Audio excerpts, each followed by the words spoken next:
Hello, and welcome to the South Coast Artists Index, where artists, performers, and writers, as well as curators, directors, and supporters, anyone with ties to the creative community, drops by to introduce themselves to you.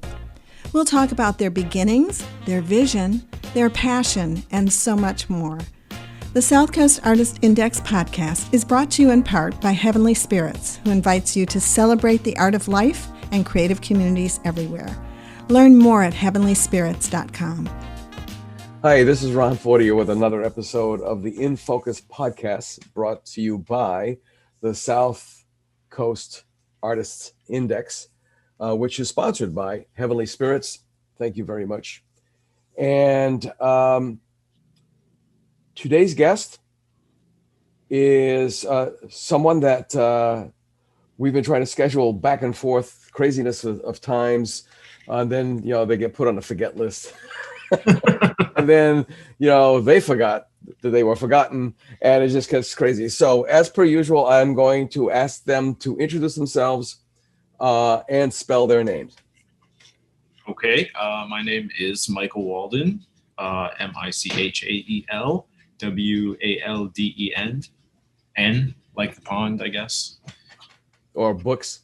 Walden books. I don't know if they're still around. I think they disappeared. Speaking of which, do you ever get people, because it's like, most of us, if we don't ask a stupid question, it may not be a stupid question. Right. But by saying, oh, any relation to Walden Pond, and figuring, what the hell, I gave it a shot. It's like, oh yeah, well, my family owned that property, and that's why it was called Walden Pond. Yeah. No relation that I know of to the books or the pond. To the books or the pond. Yeah. Some of the I do this all the time. As an icebreaker, and some of the times where I figure I got nothing, but I'm going to do it anyway because it's become sort of traditional. And sometimes out of the blue, it's like, oh my God, I would have never even thought of that. But it's just sort of crazy. So. Tell us a bit about yourself. I mean, let's turn the dial back on the Wayback Machine to when you had the stirrings. The like, oh my gosh, I really like doing this stuff. Well, I think I used to always say that I think like a lot of people that end up becoming artists, it was very early sort of understanding that somehow there was something in you that made creative stuff. And the first thing I remember is I was able to draw these little people drawings, particularly of my mother. And I used to make sculptures out of toilet paper. So, and then I think you have a lot of people in your life that say you're talented or you're creative, and that sort of pushes you to do more. And I think that's what happened to me. I kind of hear it a lot from people over the years that they had similar situations.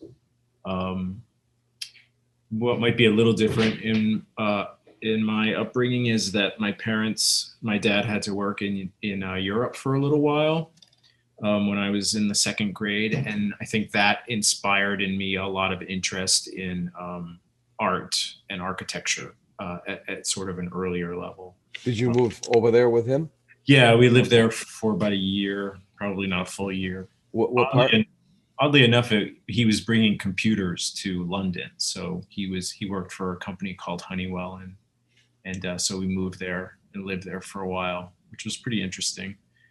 We never actually went to any art museums while we were there, but we went to, I swear we went to every single castle and palace that there was. So, and it didn't affect my brother and sister, who were a lot younger than me. I think that I was like the perfect age to start sort of taking in all of that sort of visual stuff, because they're nothing like that. Yeah, there's a lot of things going on right now in the news. And one of them is the current administration's early childhood education. Mm-hmm. There's some people who frown upon that. They think it's just a way for welfare mothers to not have to pay for daycare or something like that. It's like some bizarre thing. But, as you said, a lot of us have these similar experiences. I mean, I had a grand uncle when my mother left my dad. and we went to go live in New York. He was voracious as far as his appetite for art and culture. And he took me out to every single museum and gallery in New York City. Wow. And I can still remember, the smell of a cigar. And, my arm up like this, holding on to his hand. And those are very vivid kind of memories. One of them was, there's two flashbacks I had. One of them was watching a night at the museum, I think it was, with Ben Stiller. Right, yes. When they showed the Museum of Natural History. Yep. And it's like, like a bucket of warm water. You're like, oh my God, I remember that, right? And the other one was in the biopic Basquiat that Julian Schnabel did. Right. At the very beginning, they show Basquiat and his mom over to the right-hand side of the frame. Yeah. And he's holding her hand, and in the back to the left, you see the Guernica. And that was another one of those moments like, I got the breath sucked out of me. It's like, whoa. So I really think it is important how we expose our children to these things. I mean, I taught for 21 years elementary school art. And, the biggest point in my teaching was I'm showing you all this spectacular work, and you need to figure out how you can go and see it for real, because it makes a huge difference on that level. And, a good thing, I'm not a super fan of social media. I think it sort of creates anxiety in us. But the interesting thing being a teacher I was a teacher, is that I actually have the opportunity for kids to reach out to me. And as an elementary school teacher, you don't get that sort of connection. Like high school kids will go back and see, when they move on, they go and talk about the inspiration of their high school teachers and stuff. But as an elementary school teacher, we don't tend to get that. And what social media has done for me is I'm sort of out there, and these kids are reaching out to me now. These kids that are becoming young adults, and expressing to me, the difference that the things they learned in my class make in their life now. And so it's like, yeah, that's wonderful, Yeah. And it made a difference, and crazy little things, Oh no, I mean, I have similar experiences as an instructor at, in various levels, college on down. Yeah. And having students come back and saying things that, you say to yourself, I could leave the planet now. I'm that full of rapture. It's just like, wow, But I do remember my I guess they call it middle school now, but back then it was 8th grade, junior high. Yeah. So technically it wasn't elementary, but her name was Maureen Kennedy. Mm-hmm. She was a drop dead gorgeous Irish girl. that was very helpful. Yeah. But she saw something in me, and just the kind words, just the encouragement, nothing ever over the top. I heard she got married, and her name is now Maureen Avila. And I would like to find her and just say one more time, thank you. Yeah. Yeah. I had a Mr. Thayer was my first grade art teacher. Yeah. And I like became him for a while there during my early part. You channeled him? I did. I mean, he was the most inspirational teacher to create who I was, this sort of art teacher, artist guy. And he disappeared after that first year. Cuts came in that, and his position was gone. And then we got this cranky Russian woman for like 6 years. But yeah, I remember she was like the first person to sort of. I drew a pic in the 6th grade. I drew a picture of a woman walking onto a nude beach, and she drew a towel on her, and that was pretty difficult.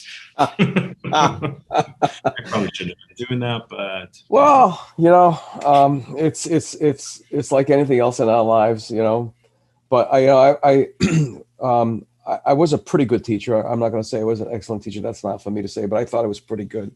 And we have several other teachers in the family, so I'm almost wondering if it isn't a gene. Yeah. And my niece, who she was like this little girl for the longest time, and all of a sudden, it was a surprise visit and I saw her. And if you're listening, Shelby, it's you.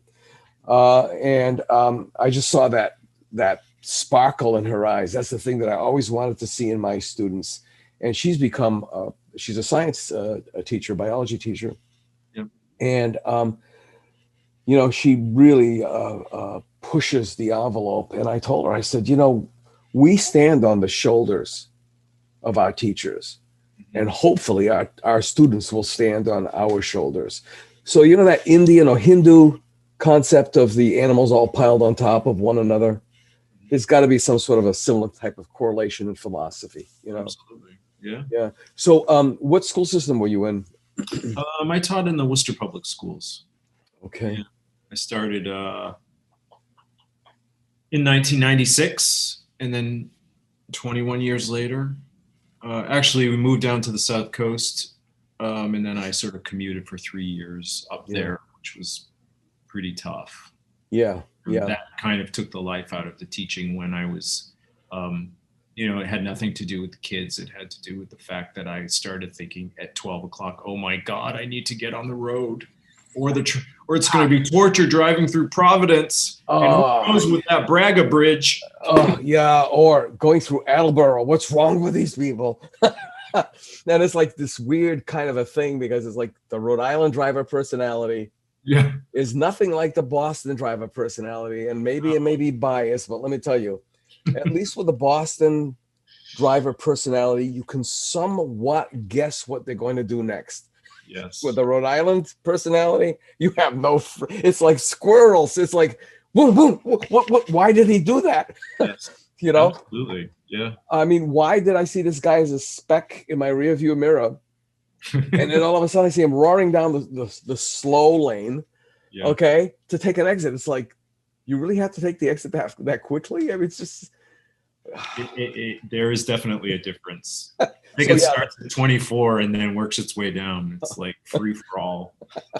Yeah, I was teaching in Taunton once, and I was going over a lecture. It was an art history class for BCC at the Taunton campus, and I was going over the lecture in my head, and all of a sudden I'm like, the landscape doesn't seem familiar at all. It's like, what the hell? I totally passed the exit. Oh, no. And I was like, oh crap. No, it's like, oh, I got to get on to 24. Oh my God. Just barely got, it was like a difference of 10 minutes. And I was 45 minutes early, because I always like to get into the classroom. I do mind mapping and a whole 9 yards. And then it was like, how can people deal with this every single night? I could walk faster. Yeah, that's crazy. So once you made the break, what did you do? The break was to, I had an opportunity to take a little time and see if I could figure out how to do the art full time. So the other kind of funny thing, I mean, I don't know that I want to talk about that. Anyway, up to you. I'm not going to pull it. Yeah, it was just an opportunity. We had this house on Cape Cod, and we moved down here, and all of a sudden it was like, hey, why do we have to go to Cape Cod? It's so much nicer here. So we sold that, and that, gave me the opportunity to sort of take a little time off. I took a leave, and then as much as I love teaching, I can't imagine sort of going back and doing that again. It feels like a backwards sort of thing. And things have changed since you left too. So yeah, it's a totally different world. And I really feel for the people that are still there, and how difficult it is, with COVID stuff and everything. And, so I'm trying to figure out a way to, because I do miss the idea of somehow giving back, a lot of the end of my teaching career, I had gotten a second master's degree that was focused on painting and two-dimensional design versus education.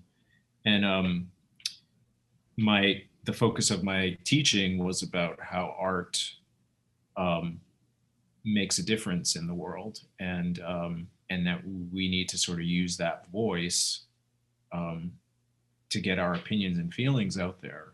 And it felt like I needed to do that. I needed to, I kept telling kids that. And so now it was time for me to try and figure out how to do that.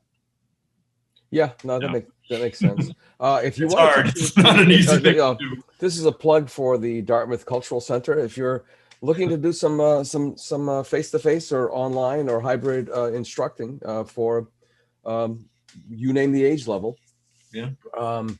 it's open to you. I mean, it's not like big money, but it just keeps you out there. Right. I always used to one of the things about teaching for me was if I wasn't learning something, Yeah. I wasn't teaching well enough. Exactly. Absolutely. Yeah. Because Totally. I mean, something you've repeated like a bazillion times in the class, and all of a sudden it's that one moment going, head smack. Oh my God, how the heck did this not register? Right. Way back when. Yeah. I remember a point. As a teacher, you're always supposed to be learning anyway. Yeah. There was some point where, it came to me that like, in order for all the kids to get it there, I had to teach it in a whole lot of different ways. And no matter what it meant, that's sort of how ultimately I could reach them. And that was okay, Well, let me ask you a question. It just popped in my head. There are, and I hate the word talent. There's no such thing. Nope. It's an ability. Yes. It's an ability, but it's not. There's no such thing as talent. Oh, it's God-given talent. No. Keep God out of it. It's an ability. It's also a genetic thing where, or maybe even a cultural thing. Nature, nurture, however it is that some people are more observant than other people are. Exactly. Some people are more, if you do the old VAC, visual, auditory, kinesthetic. So sucking it in is one thing, but then the ability to put it out is something else. Yes. And eye-hand coordination. I mean, I think that's the deal breaker, the eye-hand coordination. Right. But the adults, for lack of a better term, it's very rare. I can't think of one quote unquote dolt, person who is like, has no, especially as a child, has zero ability to express themselves except for what's the word, indoctrination, where they've already been exposed to negativism at home, like, why are you doing that? Yeah, that's a waste of time. Read books, learn how to fix a car, that kind of negativity. Yeah, I think maybe it's easier to reach them by appreciation, somehow figuring out how to reach them and let them know that they're having some sort of connection to beauty, if that's even the right word to use for what we're talking about. I don't know. It's tricky because it's funny. We're we live in this world where we kind of say everybody can be an artist, and I don't know that that's very true. And I think that's put us in a situation where there's like way too many people that think that they're artists. It's almost insulting to me sometimes. That's absolutely correct. I mean, I don't want to name the genre or the of work, but what is important above all is that they enjoy themselves. I mean, we've all have relatives in the family who enjoy singing or whistling, as annoying as they are to everyone else. But you know what? Good for them. Yeah, it makes them happy. Don't go out there and sell it. Oh, yeah, that's a whole nother thing that that blows my mind. It's tricky. It is. And speaking of which, your work, I remember seeing your work at the first show group show that we were in. And there was just something, the word interesting is an interesting word in itself. There was just something about what you were doing. It was like modern ruins. It was like faded glory. It was, am I on the right track? Yeah, sure. I actually have a painting that was not in that show, that was called Faded, not Glory, but close. Yeah, but yeah, you're on track there. So I think we had a discussion during the opening about your work.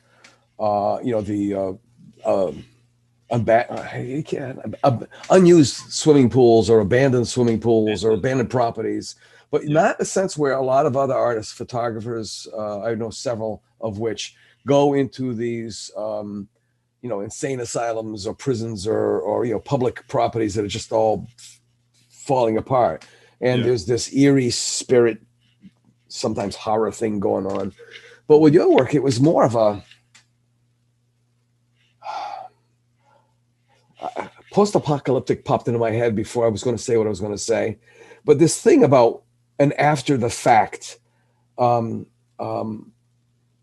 wasn't evil spirits. It wasn't, mayhem. It was neglect. It just wore out. It was never maintained. It was never, right. Why is that? Is that your social statement? I suppose it is. At some level, I gravitate towards that imagery. I think that that depending on what the situation is, the paintings have different meanings. So depending on where we are, I think that story gets conjured in what people are thinking. So these places that I show they're not like photography of ruins, which I sort of feel, even if they're creepy or whatever, I think that they're the idea of recording something that happened. And I think my paintings are more about introspective kinds of things. Mm-hmm. So maybe there's symbology there, or symbolism. But it's just sort of what I head towards. I see beauty in that. I've always been sort of connected to things that are, from the past, architecturally, and so it was interesting that those pools fell into that idea. Mm-hmm. And a thought comes into my head at some point, and then it sort of spins around for a long time, mm-hmm. thinking of the pools for a year, and finally they just started to kind of come out, and now they're sort of, I did those for a while, and they're sitting off to the side now in my head, and I wait to see where they work into the full story again. Do you work serially, or is it just, it appears to be serially because you do them in batches? I think I do work that way. I think I work serially. Right. When you work serially, are you trying to keep the work looking the same throughout, or are you, it's serial because it's the same subject matter, and I might approach it like, if there's 10 pieces, each piece might be approached in different ways? I think that I sort of think of them as being exhibited together, and that there needs to be some sort of cohesive string through them. Although I'll be in a group show coming up in June. Maybe it's June already now. People are hearing this. And that has potentially three paintings or four paintings that were all done at different times, and yet they all work together now as a cohesive thought. And I am super excited about that's finally happening, because in my head, that's how it works. But I think for a long time, if people were looking at my work, they would somehow think I was doing this, and now I'm doing that, and now I'm doing that. And it isn't really the idea. I think it's just that gradually everything will start to work together that way. And the pools they're so sort of fresh and new that the connections aren't quite the same yet. Well, I know the small pieces were like jewels. I mean, yeah, they can scale up, but for some reason the small ones, they became like snapshots to me. Seeing them, there's just something. And there's also some sort of a 50s, 60s vibe to them for some reason that I can't quite put my Well, the imagery came from actually a film that I was doing this series of swimmers the summer before, and a friend said, "Oh my God, you should watch this movie called The Swimmer." And there was this one scene in that movie that sort of really captured my eye, and it totally fed into that idea of fated glory sort of thing. Like, there was a pool and it was empty, and there was a little boy sitting on the edge, and what did that mean? It was about society collapsing. Was this an old 50s, 60s movie? 1967. Okay, not Johnny Weissmuller, Tarzan, or was it? No. The guy with the chin thing there? Anyway, he swam across America. He swam across Connecticut. Oh, is it Connecticut? Okay, well, it's kind of fuzzy. Yeah, he was just working his way home. Yeah, no, he swam his way across Connecticut, and all I could think of was like, I spent a month in New Jersey one day. But oh my God, I can see the actor too. Yeah, I can't. Was it Johnny Weissmuller? Because I mean, he was also, because Johnny Weissmuller before Tarzan, I believe, was an Olympic swimmer. No, I think he was the guy that was like in the Planet of the Apes. Charlton Heston. Yes. Yes. Yeah. Yeah. See, it's weird. Yeah. Now the swimmers, I've been noticing that they're you and two women artists. This whole swimming thing, very, very interesting. It's like something that, not that I'm recorded every waking moment, but something that I've only noticed within the last couple of years of these swimmer things. Yeah, I don't know. I mean, that's not. I know who you mean. I think one of them does she show at Dee Dee Shattuck? I know she shows at Culture. She shows at Gallery at 4. She shows at Coastal Contemporary as well. Yeah. I think that's whatever they're doing is very different from what I'm doing, which not that matters. No, it wasn't like throwing you into the bucket of swimmer. Beliefs, but I think their work is like there's something about the amazing level of skill to capture that sort of photograph. Bubbles and reflections and ripples and yeah. And mine are about claustrophobia. So claustrophobia. Yeah. Okay, tell me more about that. Oh, I don't know that I can. Okay. All right. Because it's a funny thing for me, and how much I need to live by the water and feel when I'm not close to the ocean. And yet to be in the water, I'm sort of scared.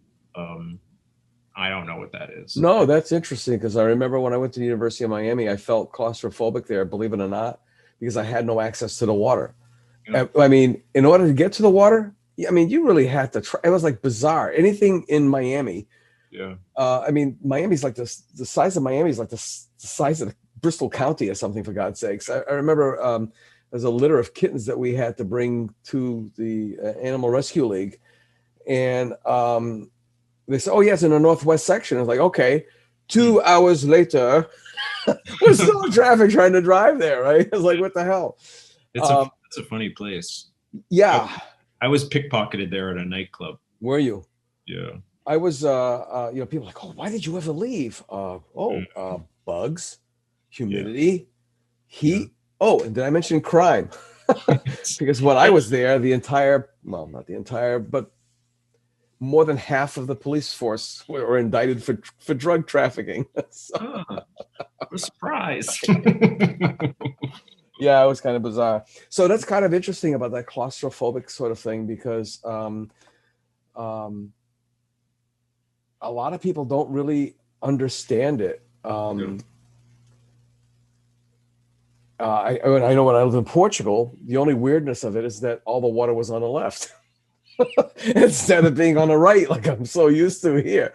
That was kind of weird. So what are you, where are you going with all of this? I have no idea. I hope I never get there, actually. Okay. So is it, I don't know. I'm still trying to figure myself out. I mean, Well, let me preempt that with, have you ever done abstraction? Um, Completely, I don't think so. Okay. Well, I mean, I have a few sort of minimalist color, color sorts of things. I Okay. think that I gravitate towards abstract painters as artists. Um, I don't know that I would say that there are lots of my favorite paintings that are abstract, but I appreciate what they're doing with paint. And I think that that shows up in my painting. So I'm not trying to ever create anything that's sort of photorealistic. Hmm. Um, it's all about the surface for me, Uh, sort of hung on application.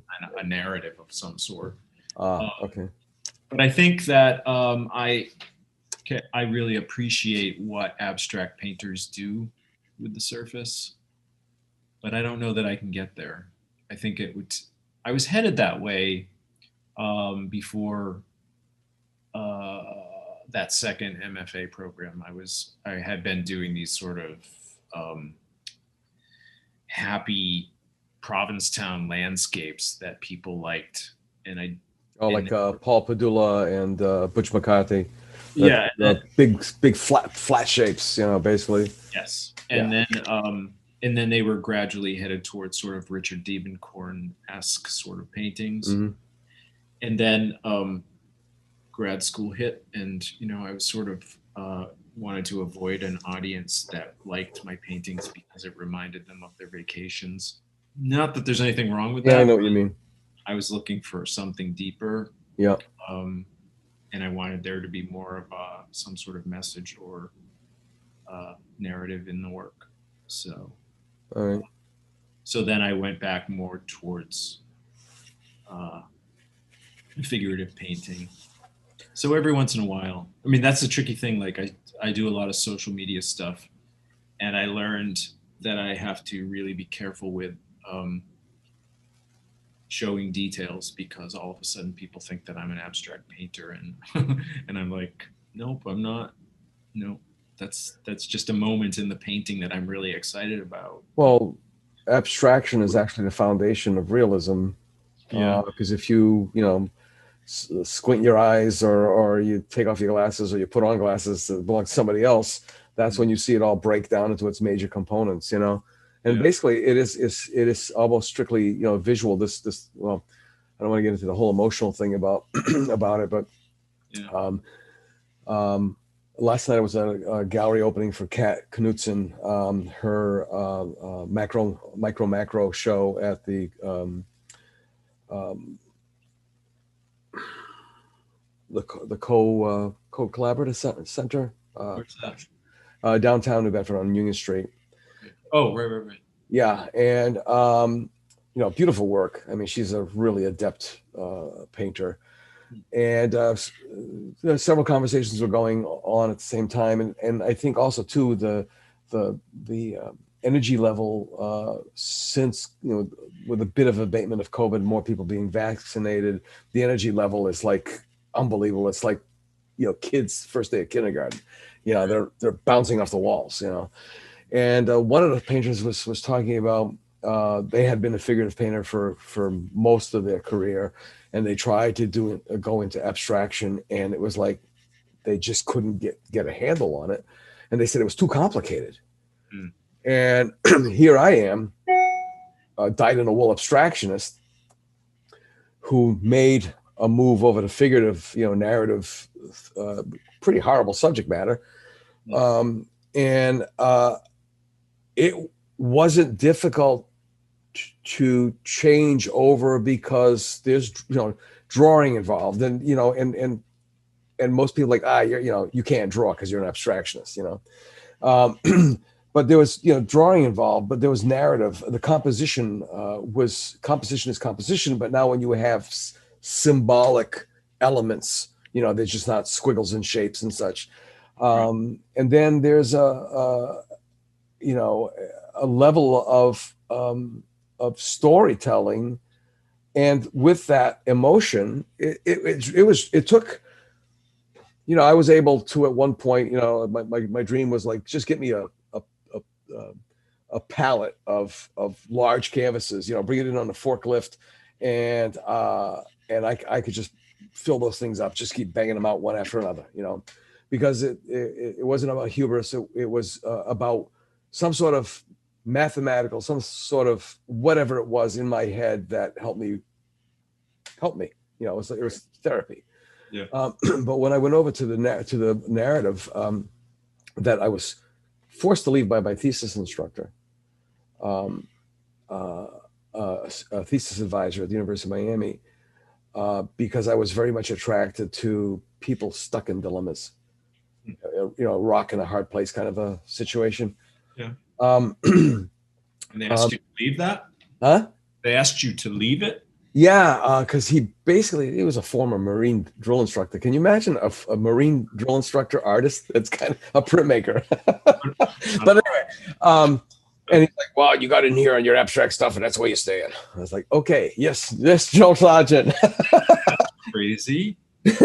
So I mean, we all get. I mean, we were talking about being teachers. Well, of course, we can affect our students positively and negatively. Right. So anyway, long story short, so now I got 3 pieces hanging in the show that were in there, and what amazes me is that people they're and it goes back, and I've mentioned this like in nearly every podcast, going back 20 podcasts now.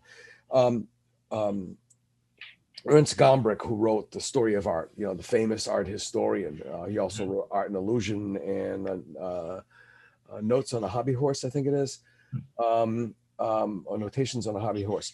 He talks about the beholder's share.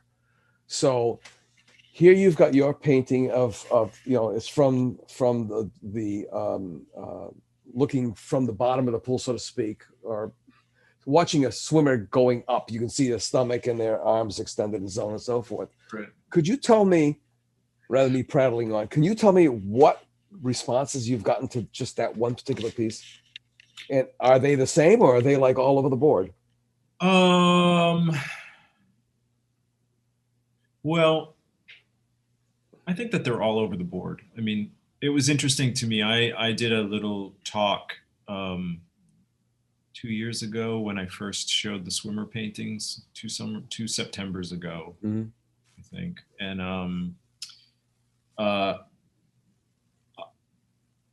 when I sort of expressed that they were not paintings about happy feelings, I got a lot of pushback about that.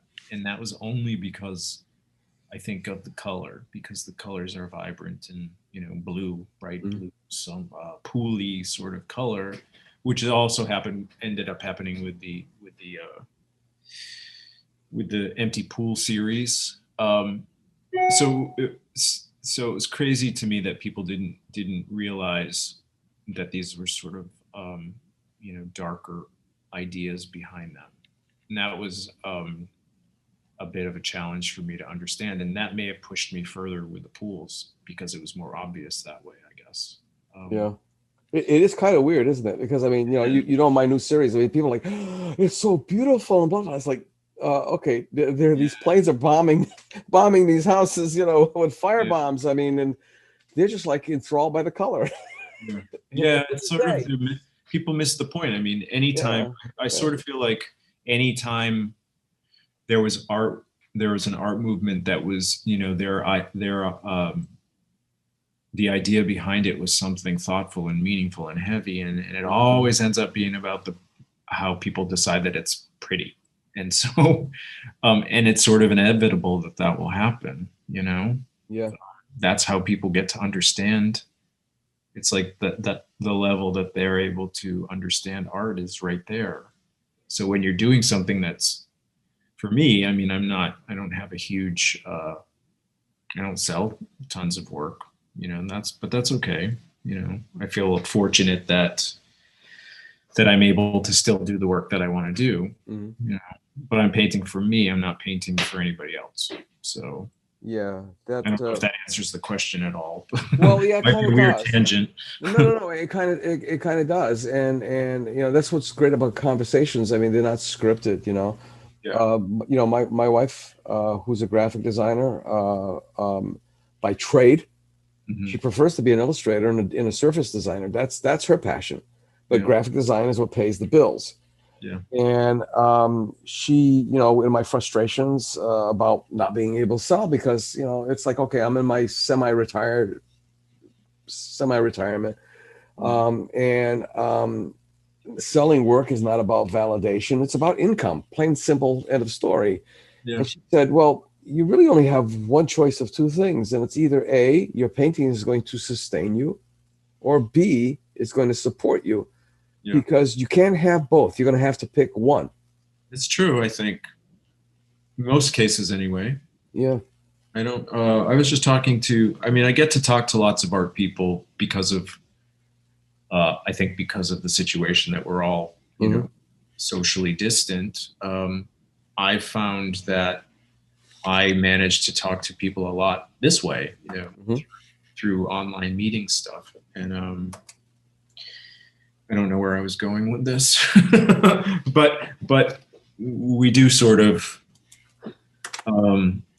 it either sustains you or in some way, or you sell them. And Yeah. I feel a little bit like having the job of, you know, this is tricky, but selling a lot of work, you're paint. It feels like you're painting for somebody else. I could be wrong. No. I feel Again, like I'm tired of it. You there's know? a lot of connectivity between our philosophies or outlooks and such.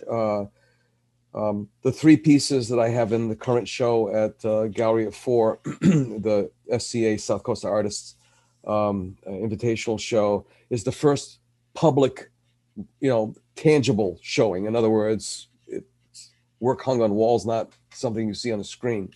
Mm, And the weirdest thing is of this series is that when I was doing the abstract stuff, I couldn't wait for it to sell like as soon as the paint dried. You know, yeah, it's only this much money. yeah. With this particular series, the weirdness of it is I want all 10 of those pieces, because there's 10 in the series. I want to have all 10 of those pieces in a gallery, in a space, in a public space, together, Hmm. to look at them. And then you want to buy them, go ahead. I'm done. I mean, I don't know why. It's the weirdest kind of So are they not for sale in this particular show? yeah, they are. And I'm trying to figure out what happens if I do sell them. You know what I mean? So I was like, okay, I'm crazy enough to say, okay, what I'll do is I'll just I'll just do some reproductions on canvas, same size, and you know, and then I'm trying to get a show in Detroit of these pieces, because the art scene there is like so incredibly dynamic. I mean, there's got to be 30 galleries, and I mean, and they're opening galleries, they're not closing galleries, and some of the galleries have been around for. I think the average gallery is like been around for 30 years there. It's like Wow. crazy. It's a crazy market, you Yeah. know. So that was just it was just a weird kind of a thing.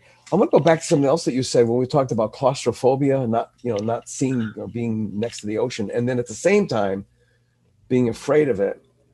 I come from a long line of mariners, Yeah. and maybe it's because my mom was a very fearful person. Like she's the type that if there's a bang, she'd be, what the hell's that? And so I didn't grow up. I didn't grow up as a manly man kind of.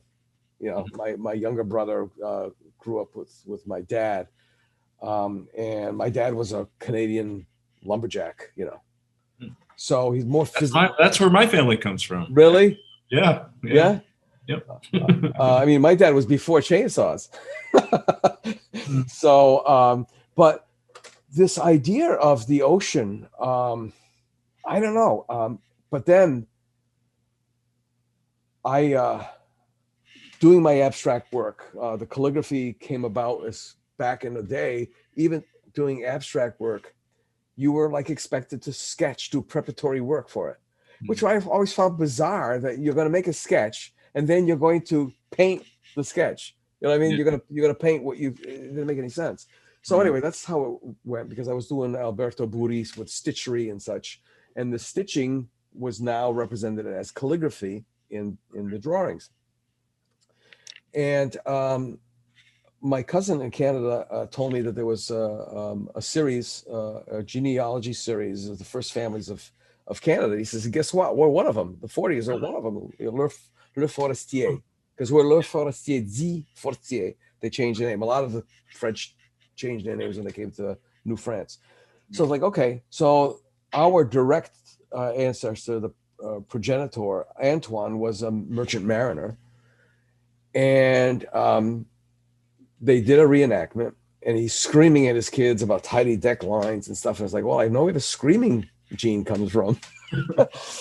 And then the tidy deck line is like, oh my God, OCD, I know where that comes from.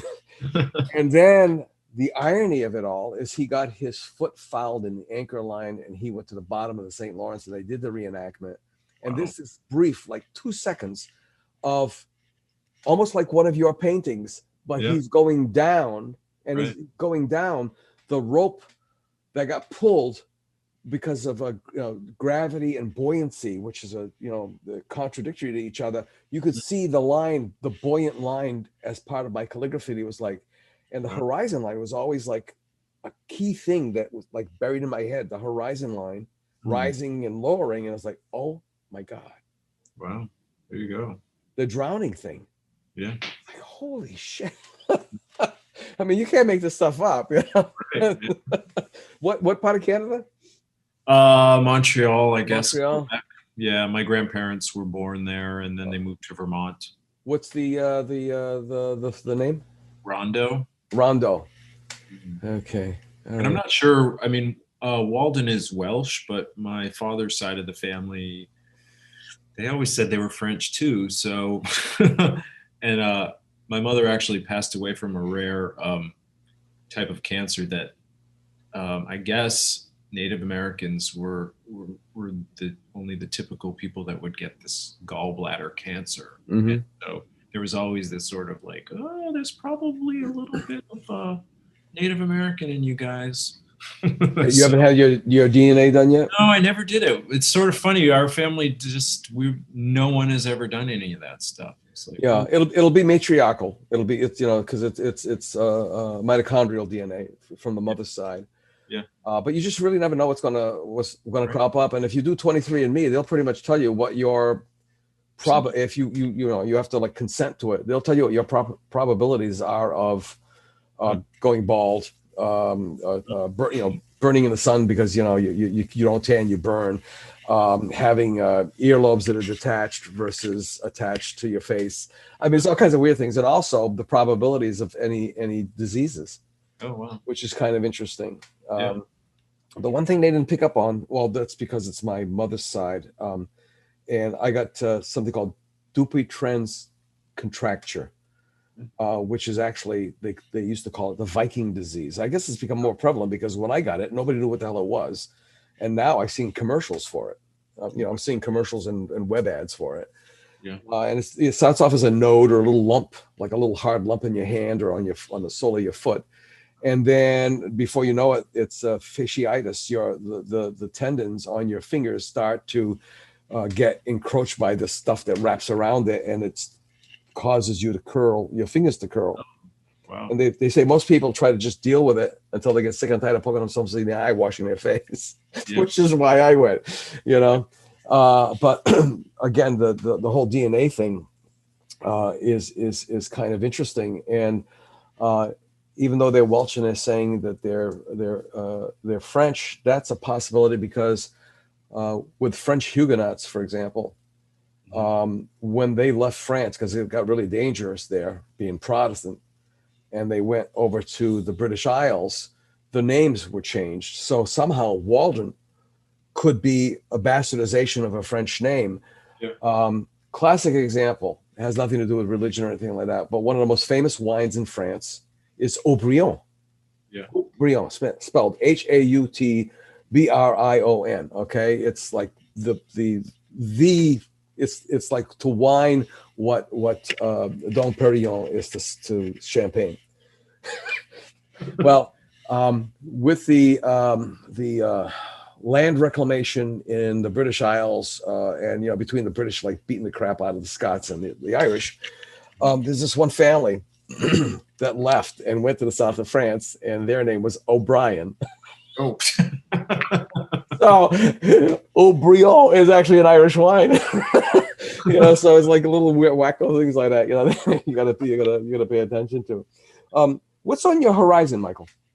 in what way? Work-wise, or Yeah, work-wise, or work and life sometimes intertwine. Yeah. Oddly enough, I sort of stayed pretty busy through COVID stuff, and now it's getting like really crazy. I'm doing all the summer tours. I'm on the Art Drive and the South Coast tours this summer. Yeah.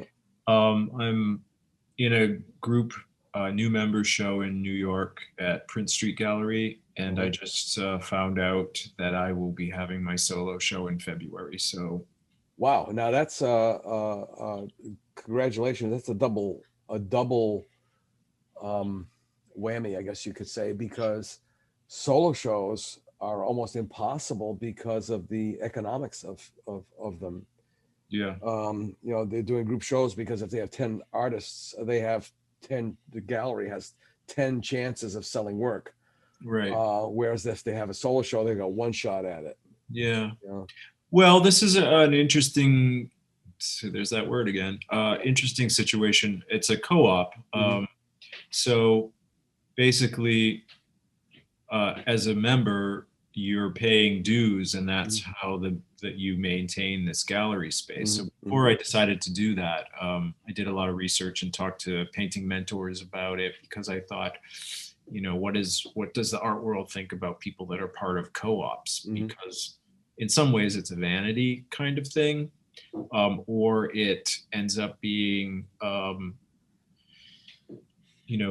college professor types have to have a showing history, and so they become part of co-ops. So Prince Street has been around for 50 years, and they actually started as a gallery that was a kind of a response to abstract expressionism down in Soho.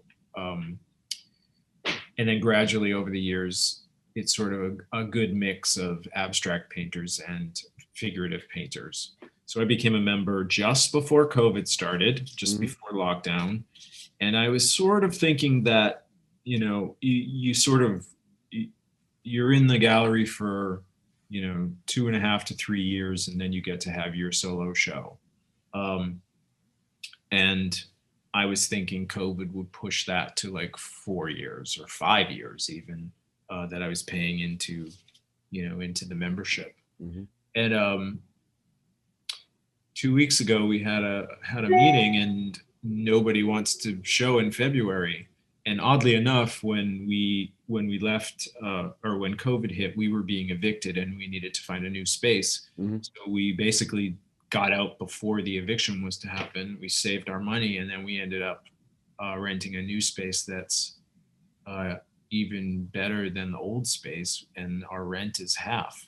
Wow, that doesn't always happen. No, and so pretty lucky that way. We have a bit of a nest egg, so we can move forward. And the space is really, really great. So I went to see it a couple weeks ago, and I had this sort of premonition or something. I was standing in there thinking, oh, it'll be fun to sit in this gallery during the snowstorm or something. And then like 2 weeks later, they said, hey, here's an opportunity. Nobody else wants it. I'm like, shit, I love New York City in the winter time. So and now you got to schlep all your stuff over there, right?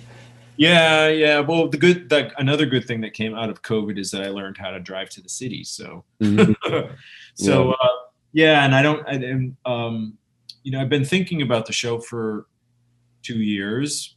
I have an idea of what the show is going to be about, but I have not really produced any work for it. So 10 months is not a lot of time for me, but I'll get there. It's sort of exciting. I have all these ideas floating around in my head about, another social direction, sort of political, I guess, that relates to things that I was doing maybe 3 years ago. So I'm not worried about it. Are you a procrastinator that explodes after a certain point? Potentially. I think I could see myself that way, but other people would think that I work my ass off. Mm. Well, yeah, you do, but it's just compressed, right? Yeah. Well, I don't know. I mean, I feel it's a funny thing. Like I feel like I'm not producing a lot, and then when I pull it all together, there's a lot of work there.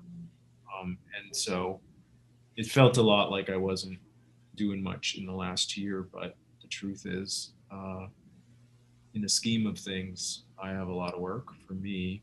You know, I'm not a, I don't paint 50 paintings in a year. I'm good at like 10 tops. Mm-hmm.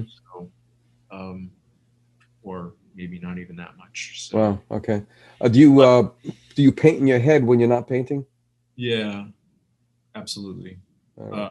I don't know what the paintings look like. Like, I'll start and I don't know where I'm headed. You know, that's the exciting part of painting. And I'm a printmaker too. I was gonna ask you about the press behind you. Yeah. So what I did learn in COVID was like, I will almost imagine that I'm sort of doing an art residency, and so I'll say, okay, I'm going to be printmaking for 2 weeks, and then I'll put all of that away, and then I'll paint for 2 weeks, because that's how I work when I do residencies, and those moments are really very productive when I do that stuff. So. Yeah. And I find if I'm doing both things at the same time, it's really difficult to focus on one thing. So, yeah, printmaking's more experimental for me. it's more what's the word? Because that was my minor. I still love printmaking, and the only thing that prevented me from pursuing it was not having a press, or if I had one, schlepping it to a couple of places, and not having space for it. Yeah. Now that I have the space for it, I don't have a press. But it for me, it was both technical and visceral at the exact same time. I never felt, in other words, if you didn't burn at least one plate through to the back, you weren't doing it right. Because it was really scientific. I mean, you had to keep your gravities. If you're doing intaglio, you had to keep your gravity, your notes. And there's a lot of, because you have to, printmaking is to art as cooking cooking is. Okay. In other words, there are recipes, and what connects the two of them is consistency. You can't have a signature dish if it changes every time you make another batch. Right. It has to be consistent. And it's the same thing with printmaking, because obviously, you're gonna, once you get your BATs, your batatas, your cast-offs, and you're ready to start with that addition. There's two things. Well, there's two things. How well can you remain consistent, knowing full well that your plate is going to be breaking down at the same time? So it's kind of futile, isn't it? Yeah. Well, but I'm a different kind of printmaker than that, because I don't have the tolerance for that sort of stuff. I'm like, monoprints, and I now do this sort of lithography process where there's only the plate only prints about 2 times. Aluminum plate? No, it's paper. Paper. Yeah, I heard about that. Xeroxing process. Some people call it gum resist. Some people call it transfer. Yeah, but they get a little technical. The last group of prints that I did, I was hoping to have one image for a show, and I ended up with 12 that I was happy with, but they're all very different. So, but they each had 6 different levels of color. So it was pretty wild. So they had the viscosity, different viscosities. Yeah. But it's fun stuff. So a lot of times I do printmaking as I'm thinking about paintings, Okay.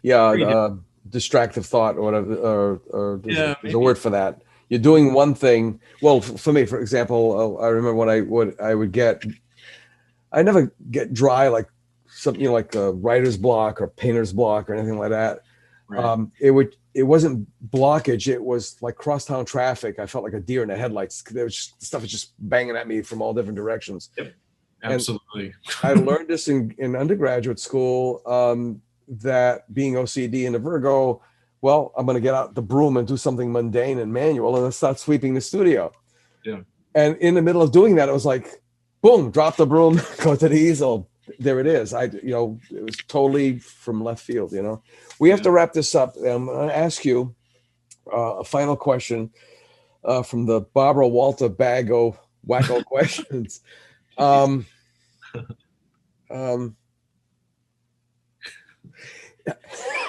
No, it's like, she's like, I think some of her classics are, if you were a tree, what kind of a tree would you be? The how would you like to be remembered thing. I've done that too many times. The magic wand, if you had a magic wand and there's like a restrictions on the wishes, what would you do with that magic wand? But for me, if there was a painting you could do right now, it sounds like almost like a Miss America question. Jesus, it just popped in my head. If there was a painting that you could do right now that would guarantee world peace, not a tough question. What kind of a painting would it be? It would guarantee world peace. Yeah, guarantee world peace. Yeah. Sounds like everybody holding hands, maybe. I don't know. I think of the impact of like Guernica, and just paint some sort of painting that had that sort of reach. Wouldn't that be wonderful? I don't know what that is, though. Yeah. I don't know. No, that was a good one. With Guernica. I mean, and there's always a backstory to all these pieces. I mean, I've heard that Picasso could give a shit less about Guernica. It was just an opportunity for him, and he went into it. And then there's like these other artists where I've been watching a series on Amazon of famous artists. I forgot the name of the MC of a British guy, but he always seems like his suits are too big for him. Because I know the cuff is supposed to hit the knuckle of your thumb, but Christ, I mean, it's like it's too big for him. But anyway, he's talking about Goya, and Goya, there's all kinds of stories about Goya. I mean, he was like all over the place emotionally. And they had he refers to it, I guess, in British as the Maya, which is the Maha, and the naked Maha and the clothed Maha. And he's going on and on about all this philosophical stuff. And I had learned from a pretty darn good art historian that the guy that he painted the naked and the clothed Maha for, had it rigged up on a system where that when there was nobody in the room, it would be the naked one. And then when somebody was coming, he would flip a switch and the paintings would flip over and they would be the clothed one. Right. But again, it's that's why that wacko question, what kind of a painting would you make to that would guarantee world peace? It's really about a statement about power. Yeah.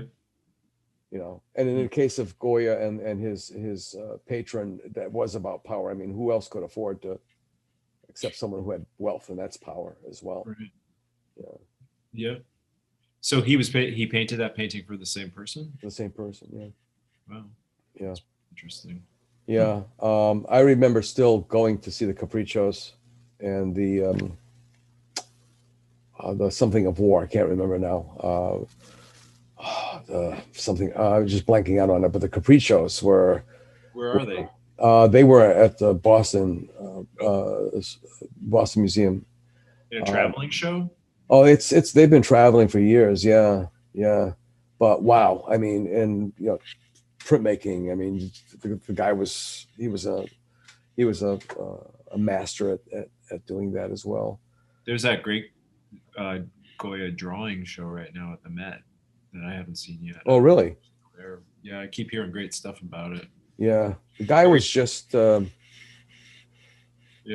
And then the also too the backstories that he painted the royal family to look like the idiots they were because they intermarried.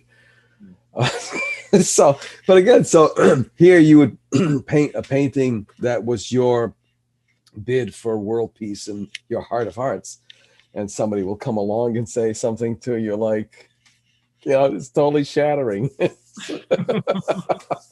But that's that's the price we pay, right? Absolutely. Well, Michael, thank you so much. This has been a long time coming, and as I tell everybody, this is never a one and done. Once you've done it, you know what it, it entails. This is not timely. In other words, if you've got a show coming up and you want to push it, that's not what we do. But it's to add to your catalog raisonné. Right. It's to add to if anybody once you leave the planet, this will be living on in digital wherever, whatever that means. exactly, and someone will be wondering if this is a piece of work of yours, or they do actually have a piece of work of yours, and they're always curious, like, who was the person that painted this piece? Yeah. So that's awesome. important too. Yeah. So with that in mind, I'm going to wrap it up, but hold on. Okay. Thanks for joining us, folks. This is Ron Fortier once again with another episode of the In Focus podcast, brought to you by the South Coast Artist Index. And our sponsor, Heavenly Spirits, who are importers of fine French spirits, Cognac, Armagnac. And did you know that it's possible that the French actually invented Scotch whiskey? You'd have to go check out their website, and it's kind of interesting. Almost like the story of Aubryon. And with that in mind, be kind to each other, stay safe, and see you next time. Thanks. Bye-bye. We'll see you next week for another episode of the South Coast Artist Index podcast. The South Coast Artist Index podcast is brought to you in part by Heavenly Spirits, who invites you to celebrate the art of life and creative communities everywhere. Learn more at heavenlyspirits.com. To learn more about the South Coast Artist Index, visit theartistindex.com. Find us on Facebook, Instagram, and YouTube. Be the artist you believe you are, and let's take care of each other out there.